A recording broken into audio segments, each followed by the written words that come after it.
Pence, and welcome to The Joy of Art. We've been talking about picture elements, rocks and trees and such, and we're going to combine a couple elements today and show you how to do a fairly easy waterfall. I've got several sticks of chalk again.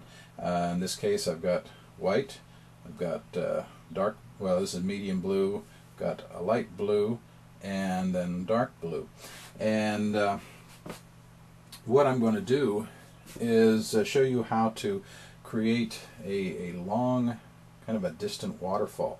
Now I'm going to start out actually with my light blue. You'd think with a waterfall you'd start with white, but white is going to be more of our highlight. So I want this to be a really tall waterfall, so I'm going to just generally take the chalk and bring it down. I'm going to fan it out a little bit.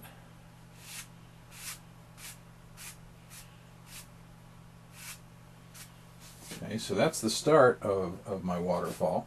Now I'm going to come in with my white and I'm going to add some streaks in here, not so harsh as that is. There we go.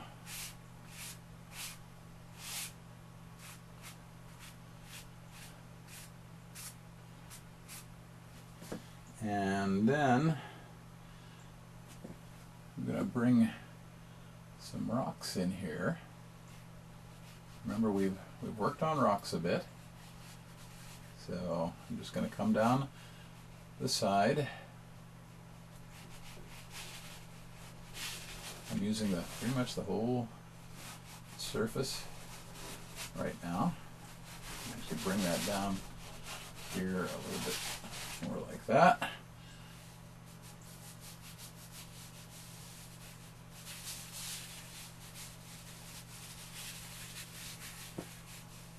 Smooth it out.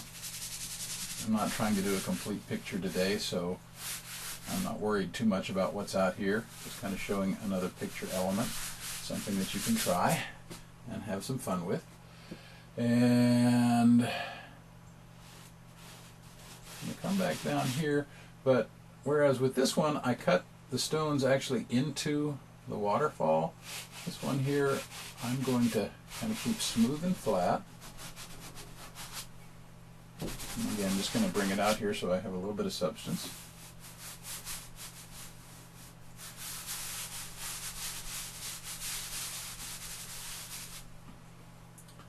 Bring these stones down a little further.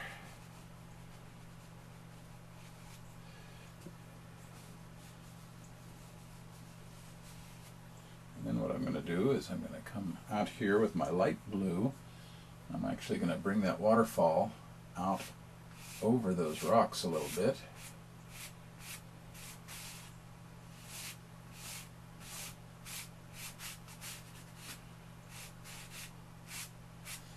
Now that I'm getting down to where the water is actually striking the ground, I'm going to jumble it up a bit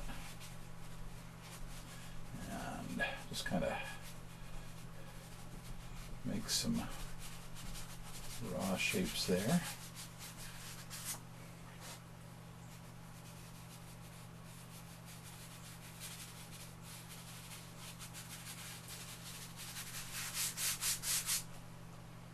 Okay. Remember to make when you actually get to a level surface of water, make sure it's level. Well, let's say maybe we had a pool out here that we were developing. I'm not going to mess with that too much here. Okay, but I want kind of a misty feel. Okay, so I'm going to come back in with a little bit of highlighting. Okay, some strokes out like this. Remember, I'm using lecturer's chalk, but you can do this with soft pastels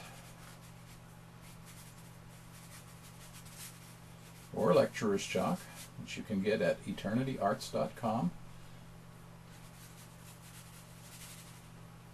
Okay, now, because I'm using so much blue, a lot of times I do use blue or white for highlighting on my mountains, but on rocks, but I really don't want to this time. because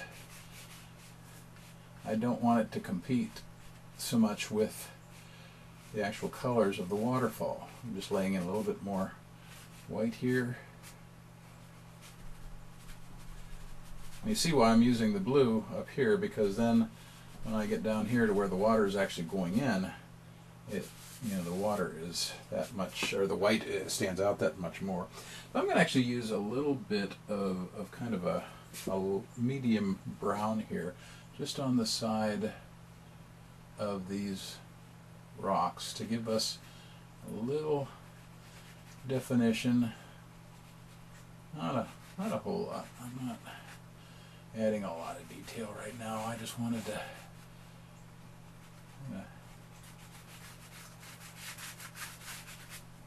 you might come in and throw in a little green up here.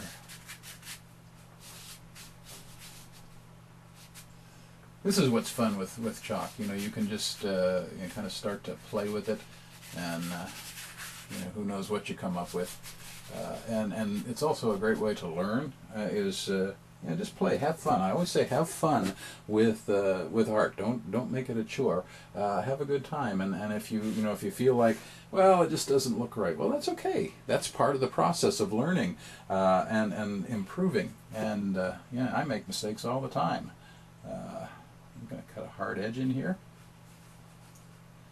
That way we've got at least one place where we can see our water. I'm going to change my splash a little bit. Now see, I wasn't intending to do all this, but I just started having fun, and once I start having fun, then I'm just going to play. So I'm just coming in, and again, one of the nice things about working with chalk or pastels is that it's pretty easy to adjust if if you're really not happy with your results. You take an eraser, erase it off, start again, or adjust. Do whatever you need or want to do to have a good time with it. And I think I'm going to stop at that point. But that'll give you an idea of just how to do a tall, distant waterfall. I'm going to keep tweaking this until it's a mess, so I probably better quit. And that's something that's important to understand is learning when to hang it up, when to quit, when to stop dinking with it. So that's a real simple waterfall. I hope you'll have some fun trying this out, and I'll be back next time with another mixture of picture elements, and we'll continue to have fun. I'm Jim Pence for See the Light, and we'll see you next time.